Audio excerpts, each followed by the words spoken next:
शिव को अपने मन की बात कर। लोग कहते हैं गुरुजी हम बहुत बुरे फंस गए, हम बहुत बड़े तकलीफ में फंस गए, बहुत बड़ी तकलीफ में हम लोग फंस गए, हम बहुत व्याधियों में। विद्येश्वर संहिता कहती है अगर हमने अपनी जिंदगी में ना कोई पुण्य करा, ना सत्कर्म करा, ना हम कभी जिंदगी में कोई अच्छा काम कर पाए, तो भी इस पापी शरीर ने अगर भूल से भी हमने जिंदगी में कोई व्रत भी नहीं करा, शंकर भगवान आपके स्वप्न में आकर आपको दर्शन भी देते हैं। जब स्वप्न में भी ब्रह्म मुहूर्त में मिलता है। शिव महापुराण का पार्वती खंड कहता है अगर स्वप्न में शंकर भगवान का शिवलिंग का गेट पर, बेड पर और डेट पर, तारीख पर, सारा घर बड़ा पड़ा हुआ है, पर दुख की घड़ी में, दुख के समय पर कथा को सुन रहे हैं, जितने फेसबुक यूट्यूब पर कथा को सुन रहे हैं, जितने सोशल मीडिया के माध्यम से कथा को श्रवण कर, दो कुंडलियां होती हैं, एक होती है जन्म कुंडली, दूसरी होती है कर्म कुंडली। भगवान शंकर को पहचानता नहीं था, भगवान शिव को जानता नहीं।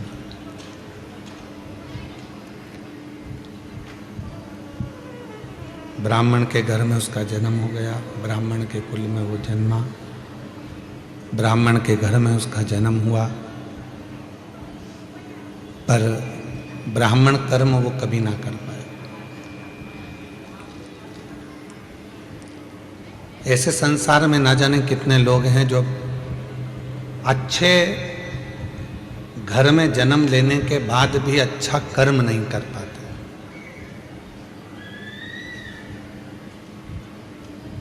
क्योंकि दुनिया की जो सोच है वह बड़ी विचित्र हो गई। घर में ताजा अगर कोई भोजन बन रहा है तो आज के नवयुवक बच्चों को वो ताजा भोजन भाता नहीं।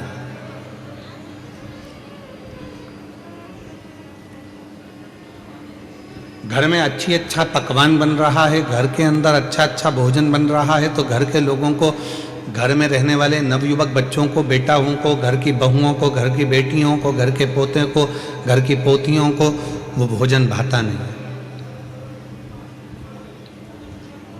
और उनको जो डब्बे में 15 दिन का पैक है, पॉलीथीन में 25 दिन का पैक है, 1 महीने का पैक है, ना जाने कितने कितने दिन की पैकिंग का भोजन वो बाजार में बिक रहा है, पर आज के नवयुवक बच्चों को घर का ताजा भोजन नहीं भाता। ना जाने वो बासी भोजन से कैसा प्यार हो गया कि लोगों को वो बासी भोजन ही श्रेष्ठ लगता है।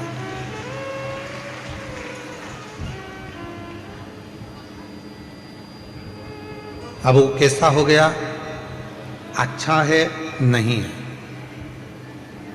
अंदर से कैसा है किसको मालूम, अंदर से बना कैसा है वो किसी को नहीं।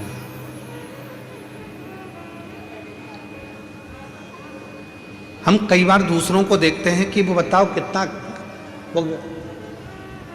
वो कचरा खा रहा था, वो कचरा सेवन कर रहा था, वो कचरा खा रहा था, पर हम अपने आप को ना देखें कि हम भी तो कभी कभी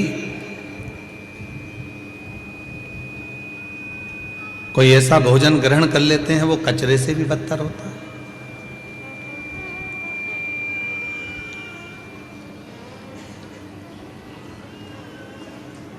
अपने घर में भले रूखी रोटी हो, सूखी रोटी हो, चाहे अपने घर में कैसा भी भोजन बने, शिव महापुराण की कथा कहती है मेरे शंकर भगवान हमेशा पार्वती जी से कहते थे पार्वती मुझे कुछ दे बनाकर, मैं उसको पाऊंगा।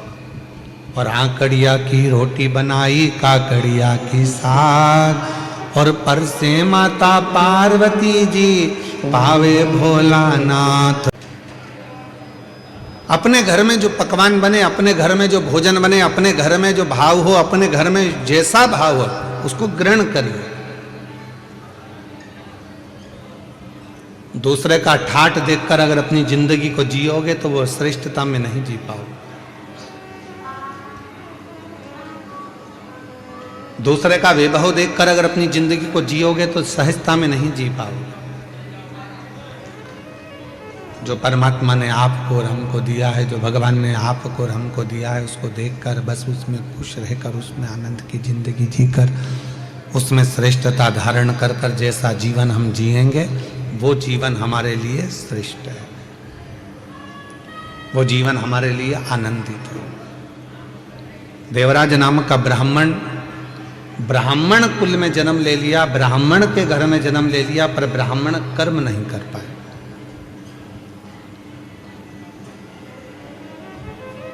वो ब्राह्मण के कर्म से वंचित था।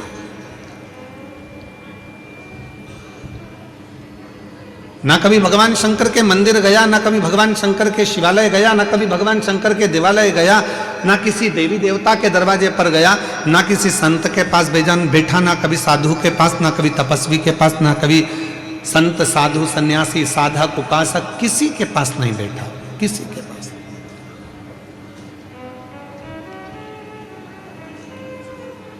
बस गलत कृत्य में, गलत कार्य में वो लगा रहा है। पर उसकी मां, देवराज ब्राह्मण की जो मां थी, वो भगवान की अविरल भक्ति धारण करने वाली। और कई बार हम लोगों से कह देते हैं कि जितने भी शिव महापुराण की कथा में भक्त कथा को श्रवण करने के लिए बैठे हैं, जितने आस्था चैनल पर शिव महापुराण की कथा को सुन रहे हैं, जितने फेसबुक यूट्यूब पर कथा को सुन रहे हैं, जितने सोशल मीडिया के माध्यम से कथा को श्रवण कर रहे हैं, हम सबको एक बात जरूर कहना चाहते हैं, आप अगर कथा के पंडाल में बैठे हो तो ये निश्चित है, मेरी जीजियों, मेरे जीजाओं, मेरी बेटियों, बेटाओं, मेरे बुजुर्ग माँ बाप, याद रखना ये जरूर आप में श्रेष्ठता है कि आपके माता पिता जरूर भगवान शंकर के उपासक रहे होंगे, जो इनकी भक्ति आपके हृदय में आपको प्राप्त हो।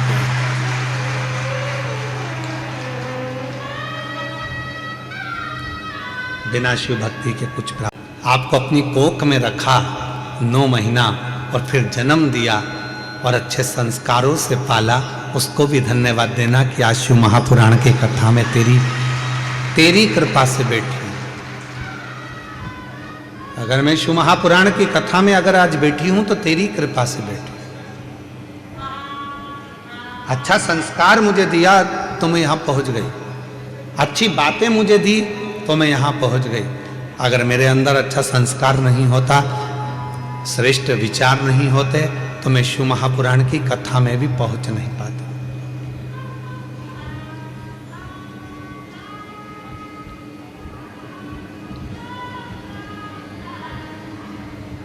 ये उसी की उदारता से, उसी की कृपा से। और कोई पिछले जन्म के अच्छे कर्म मुझे बाबा तेरा, कोई पिछले जन्म के अच्छे कर्म मुझे बाबा तेरा, जहाँ सारी दुनिया झुकती है, जहाँ सारी दुनिया झुकती है, मुझे वो आली दरबार मिला, दरबार मिला। कोई पिछले जन्म के अच्छे कर्म मुझे बाबा तेरा, कोई पिछले जन्म के अच्छे कर्म मुझे बाबा तेरा। कोई पूर्व का अच्छा कर्म होगा, कोई पूर्व का अच्छा साथ होगा, कोई पूर्व का किया हुआ अच्छा कर्म होगा, जो भगवान की कृपा से, परमात्मा की सेवा से, भगवान की दया से, परमात्मा की कृपा से आप और हमको प्राप्त हुआ। और आप और हम इस पवित्र पर कथा के पंडाल में विराजमान होकर कथा का लाभ ले रहे हैं। ये उसकी कृपा से प्राप्त हुआ है, उसकी दया से प्राप्त हुआ है, ये उसकी करुणा से प्राप्त हुआ है।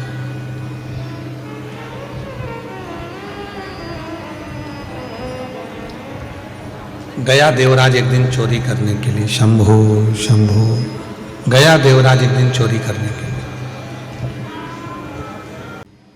उमाखंड में एक चरित्र आता है,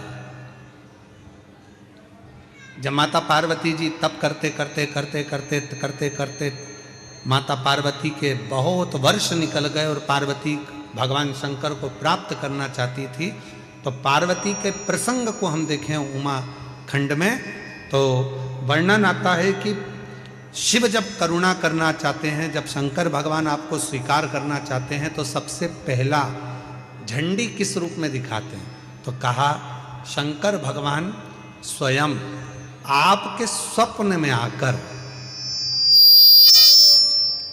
शंकर भगवान आपके स्वप्न में आकर आपको दर्शन भी देते हैं, और कोई कोई शिव भक्त ऐसा होता है कि उसको स्वप्न में भी शिव के भक्त के मुख से, जब स्वप्न में भी ब्रह्म मुहूर्त में कथा सुनने का स्वप्न दिखना चालू हो जाए कि मुझे कोई कथा सुना रहा है, शिव पुराण सुन रही हूँ, शंकर बैठे हैं, उनका दर्शन कर रही हूँ, तो समझ लेना कि शिव तुझे अब दुख से दूर करना प्रारंभ करना चाह रहे हैं। तुझे दुख में, बड़ौदा के इस पंडाल में जितने शिव भक्त बैठकर कथा को सुन रहे हैं, आपको शिव महापुराण की कथा में लेकर कौन आया? कौन तुमको यहां लेकर आया? आपका पुण्य, जो आपने एक लोटा जल शंकर के मंदिर में चढ़ाया था, वो पुण्य आपको याद रखना, आपका पुण्य।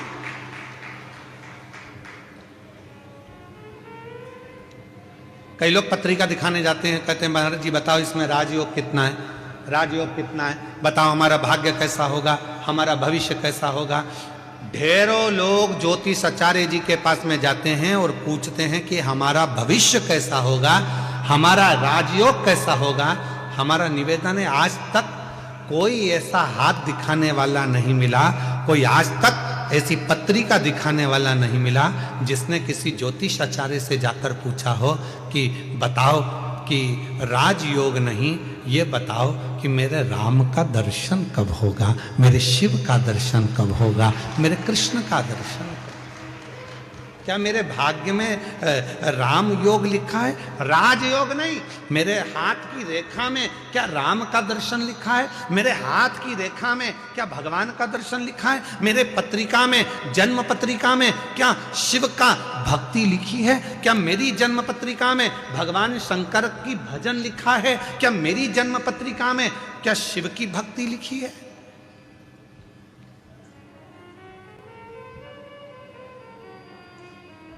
ये यजमान जी जो बने हैं चंद्रपाल जी, कहाँ बैठे हैं? खड़े हो जरा।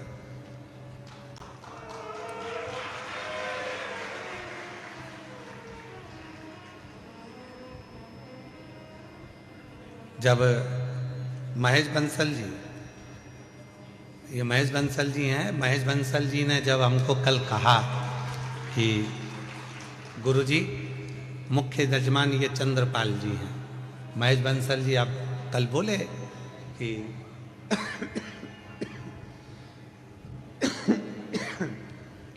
कि मुख्य यजमान चंद्रपाल जी हैं। चंद्रपाल जी जब हमारे को मिले, इनकी पत्नी और इनके चेहरे पे ऐसी खुशी, ऐसी खुशी,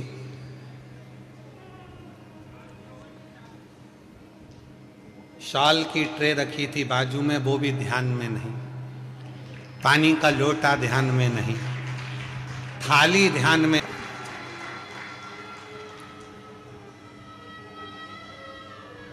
महाराज जी कई लोग कहते हैं कि स्वप्न में अगर शिव जी दिखते हैं तो क्या फल मिलता है? शिव महापुराण का पार्वती खंड कहता है अगर स्वप्न में शंकर भगवान का शिवलिंग का दर्शन हो जाए, समझ लेना कोई बहुत बड़ी विपदा आने वाली थी। शंकर भगवान सामने आकर खड़े होकर उस विपदा को टाल दिया।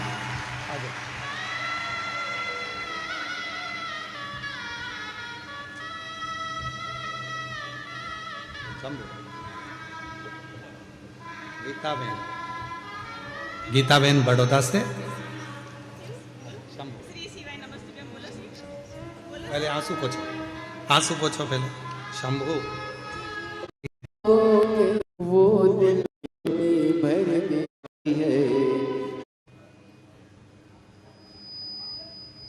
वो आता है। दुख मिटाने से पहले वो आपका स्वप्न में भी आकर आपका दर्शन देकर कह जाता है कि अब चिंता करने की जरूरत साथ है। संखड़ा दुख मिटाने के लिए तुम्हारे पास में आकर खड़ा है, क्यों चिंता करना?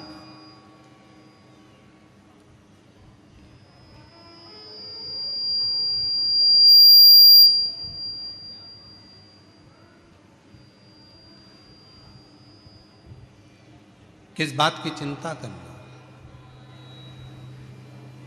अब सौंप दिया इस जीवन का सब भार तुम्हारे हाथों में है, हार तुम्हारे हाथों में और जीत तुम्हारे हाथों में। सब कुछ उस पर छोड़ दिया तो फिर अब चिंता करने की जरूरत क्या है? अब चिंता करने की जरूरत ही क्या है? सब उसी पर सौंप दी थी।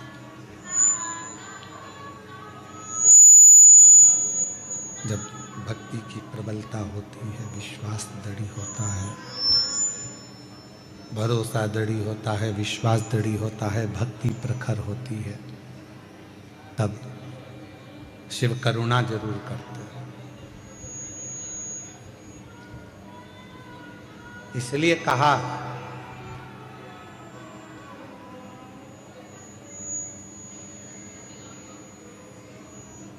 गेट पर, बेड पर और डेट पर, तारीख पर, तुम्हारे दुख के समय पर, तुम्हारी तकलीफ के समय पर, तुम्हारी कष्ट के समय पर जो खड़ा है, समझ लेना कि वही तुम्हारे लिए हितैषी है और वही शिव है। वही हितैषी है, वही शिव।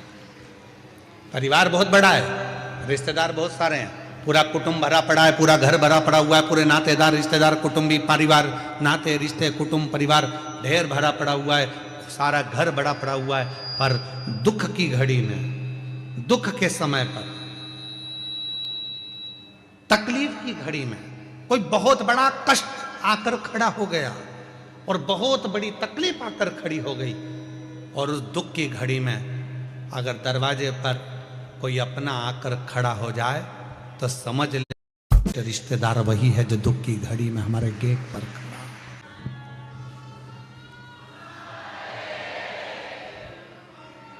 एक विश्वास, एक दृढ़ता। जब शिव से कहें, बोले तो शिव उसको स्वीकार करता।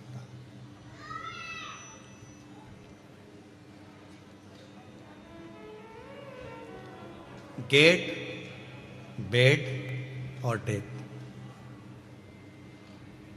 तीन है। दुख के समय पर कोई तुम्हारे दरवाजे पर खड़ा है तो समझ लेना वही तुम्हारा सबसे ज्यादा श्रेष्ठ हितैषी है, वो पूरा विश्वास के साथ खड़ा हो। कई लोग परिवार के भी ऐसे होते हैं, रिश्तेदार नातेदार ऐसे होते हैं, कुटुंबी परिवार वाले ऐसे होते हैं कि जैसे ही कोई दुख का समय आता है, तकलीफ की घड़ी आती है, किसी के यहाँ मालूम पड़े कोई ईडी का, इनकम का कोई फालतू की बात, कोई केस, कोई थाना, कोई कचहरी, कोई चीज हो जाती है तो लोग उसके दरवाजे पर जाते ही पहुंचते। तुम्हारे दुख के समय पर अगर कोई गेट पर खड़ा है, तुम्हारे साथ खड़ा है, समझ लेना कि वही शिव है, वही श्रेष्ठ है। पहले नंबर पर गेट, दूसरे नंबर पर बेड। तुम्हारी बीमारी के समय पर, तकलीफ के समय पर, शरीर में रोग के समय पर, हॉस्पिटल में बेड पर पड़े हुए हो, घर पे पलंग पर पड़े हुए हो और कोई तुम्हारे बेड के पास खड़ा है तो समझ लेना वही तुम्हारे लिए श्रेष्ठ है। बाकी के जितने हैं वो सब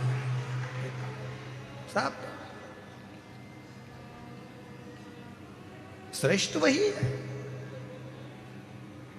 कौन कौन है परिवार में? तो कहा मेरे 4 मामा जी हैं, 3 मौसी जी हैं, मेरा 4 बेटे हैं, 4 बहुएं हैं, मेरी लड़की दामाद 3 है, 3 मेरी बेटी हैं, 3 दामाद हैं।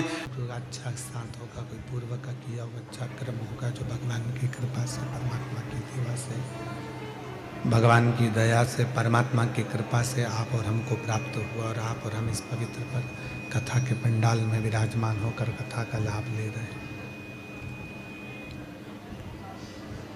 ये उसकी कृपा से प्राप्त हुआ है, उसकी दया से प्राप्त हुआ है, ये उसकी करुणा से प्राप्त हुआ है।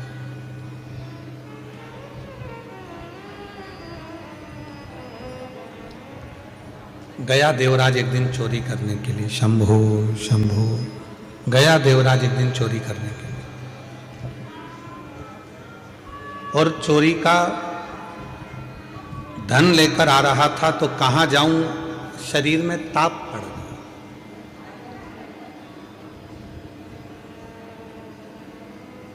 और शरीर में जब ताप पड़ा तो विचार करा कि कहां जाऊं चोरी का धन लेकर, तो शंकर जी के शिवालय में, शंकर के मंदिर में पहुंच गया।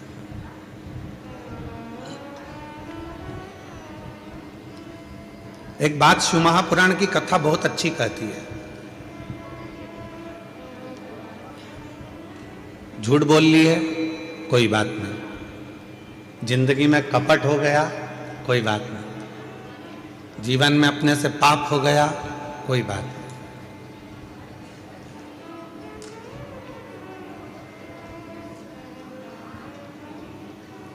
हमने जिंदगी में कोई व्रत भी नहीं करा, कोई बात नहीं।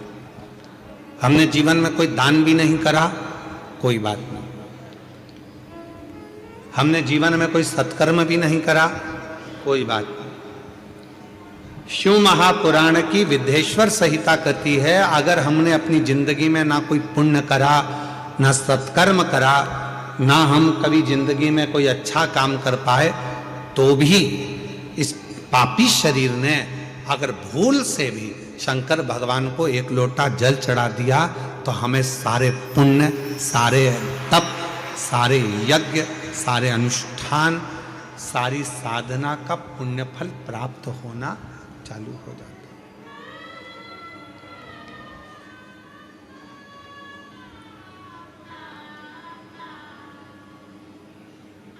इसीलिए आपके पीछे पड़े रहते हैं कि मंदिर जाओ, 1 लोटा जल चढ़ाओ, सारी समस्या का हल बोल बम का नारा है, श्री शिवाय। इसीलिए आपसे कहते हैं कि मंदिर जाओ, 1 लोटा जल चढ़ाओ, शंकर जी की आराधना करो। क्यों? हम दिन भर में आप और हम दिन भर में मोबाइल पर बात कर रहे हैं, किसी से बात कर रहे हैं, ना जाने कितना झूठ निकलेगा, कितनी गलत बात निकलेगी, कितनी अशुद्ध बात हमारी वाणी से निकलेगी। कम से कम यदि हम भगवान शंकर की विरल भक्ति में भगवान शंकर को 1 लोटा जल चढ़ाने में लगे रहेंगे, भगवान शंकर को 1 लोटा जल चढ़ाते रहेंगे, तो निश्चित है कि हमारे द्वारा किया गया जो कुछ गलत कर्म भी है तो वो नष्ट हो जाए। हमारा किया गया गलत कर्म, हमारा किया गया गलत कृत्य भी वो नष्ट हो जाए। आप शिव साधना करो, आप भगवान शंकर की आराधना करो।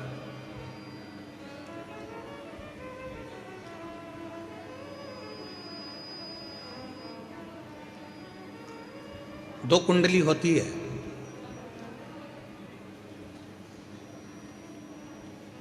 दो कुंडली हैं। एक जन्म कुंडली आप सबकी होगी। अरे बोलो तो जम के, है कि नहीं है? 2 कुंडलियां होती हैं, एक होती है जन्म कुंडली, दूसरी होती है कर्म कुंडली। एक जन्म कुंडली है और दूसरी कर्म कुंडली है।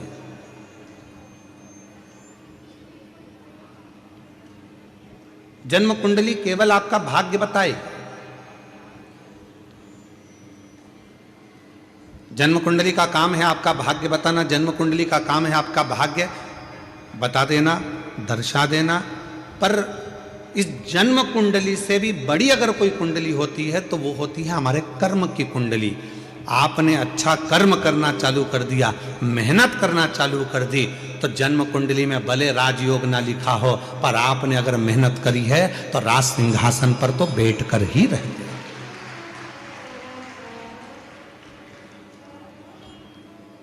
एक होती है जन्म कुंडली और एक होती है कर्म कुंडली।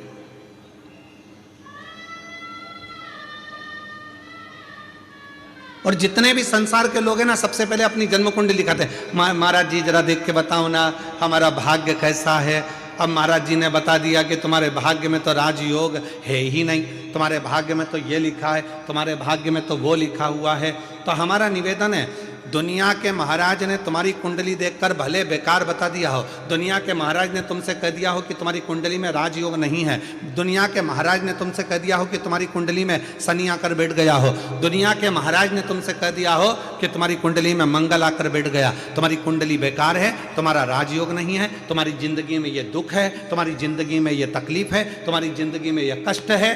तो एक बात याद रखना कि जन्म कुंडली वाले ने जन्म कुंडली बता दी, अब तुम्हारे हाथ में है कि उस कुंडली को पलटोगे कैसे। तो उसको पलटने का सबसे सुंदर तरीका है तुम्हारी हाथों की मेहनत, लगन, परिश्रम और शिव जी को चढ़ाया गया एक लोटा जल तुम्हारी कुंडली को भी बदल कर रख दो।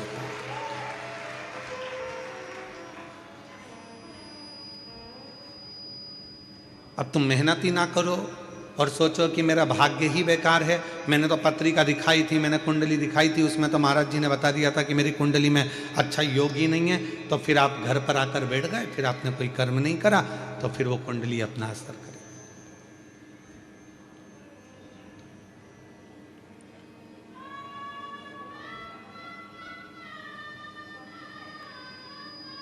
विधाता का काम है भाग्य लिखना, विधाता का काम है भाग्य लिखना, पर भाग्य को पलटने की गारंटी तो केवल एक ही के पास है, वो देवाधिदेव महादेव के पास। वो भाग्य पलट देता, वो तुम्हारी कुंडली पलट देता है, वो तुम्हारा भाग्य पलट देता है, वो तुम्हारे विचार पलट देता है।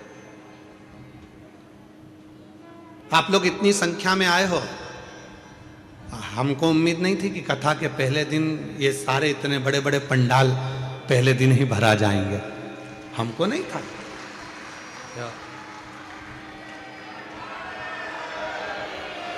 तो हमको लगा था कि भाई गुजरात है तो थोड़ा भाषा का फर्क पड़ता है, तो ऐसा लग रहा था कि ना जाने बड़ौदा है। हालांकि पिछली कथा में भी बहुत लोग आए थे, पर ऐसा था कि पहले दिन की अपेक्षा दूसरे दिन ज़्यादा आए थे, दूसरे दिन के बाद तीसरे दिन ज़्यादा आए थे। पर बड़ौदा वालों ने तो पहले दिन ही बॉल को 6 पर ले जाकर छोड़ दिया है। तो अच्छा, तुम्हें चिंता है कि नहीं है? चिंता हमको नहीं मालूम, पर हमको कथा में आने की चिंता है। हम जब यजमान परिवार अग्रवाल जी के यहाँ से चले थे, जयदेव जी हमको गाड़ी निकालना प्रारंभ कर देते, उस तकलीफ से उसको दूर करना प्रारंभ कर देते। पर एक निवेदन है आप सबसे, अगर शिव महापुराण पर आपका भरोसा है और शिव जी पर विश्वास है, तो ये सब कुछ करा हुआ हमें फल है। आप शंकर को जल चढ़ाते चढ़ाते पूरी जिंदगी निकाल दोगे तो भी उसका कोई हल, उसका कोई फल मिलना नहीं, पूरी जिंदगी में।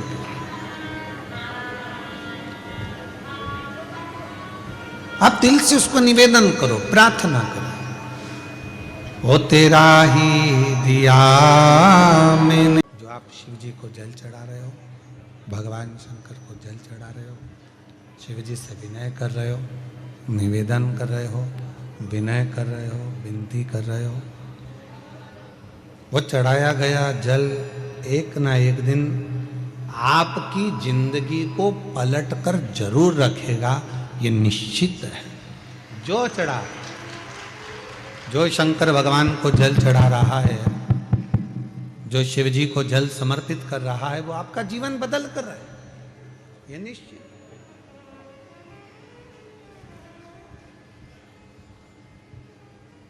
बस वो जल चढ़ाने में आपका विश्वास कितना है, आपकी दृढ़ता कितनी है, आपका भरोसा कितना है, वो आपके ऊपर निर्भर करता है। देवराज शिव मंदिर में पहुंचा, चोरी का धन था, बैठ गया, शरीर में ताप पड़ा, बुखार आया। श्री शिवाय नमस्तुभ्यम। स्वागत है आप सभी का आपके अपने चैनल इवांश प्रजापति में, जो कि पंडित प्रदीप मिश्रा जी के कथा और उनकी कथा के उपाय हम इस चैनल में डालते हैं। और आज कथा का प्रथम दिवस है। गुजरात में हो रही है कथा, वडोदरा में। कथा का प्रथम दिवस है। कथा का जो मैंने सार डाला है उसमें यह बताया गया है कि हमारे स्वप्न में शिवलिंग आता है तो उसका क्या फल मिलता है, और हमें स्वप्न में कथा सुनना मिलती है, शिव पुराण सुनना मिलती है, तो उससे क्या होता है। यह उपाय पंडित प्रदीप मिश्रा जी ने बताया है। और हमारी 2 तरह की पत्रिका होती है, जो कि एक में राजयोग होता है और एक में हमारी पत्रिका अच्छी नहीं होती है। तो यदि आप पत्रिका ज्योतिषी आचार्य के पास कोई कुछ बोलता है कि आपकी पत्रिका ऐसी ऐसी, तो उससे अच्छा, उन सबसे अच्छा है कि आप शिव भक्ति में लग जाएं, शिव भक्ति में लीन हो जाए, तो हमारी जैसी पत्रिका है बहुत अच्छी हो जाती है, हमारे राजयोग अपने आप बन जाते हैं। तो आप यह अवश्य करें और वीडियो को लाइक कीजिए, चैनल को सब्सक्राइब करें। कमेंट बॉक्स में हर हर महादेव या जय श्री महाकाल लिखना ना भूलें। गुरु जी का कहना है कि श्री शिवाय नमस्तुभ्यम लिखने, सुनने, बोलने मात्र से हमें 1000 अश्वमेध यज्ञों का फल मिलता है, हमारे कष्ट दूर होते हैं और पाप भी कम होते हैं। पंचाक्षर षडाक्षर मंत्र का भी उच्चारण हमें हमेशा करना चाहिए। धन्यवाद।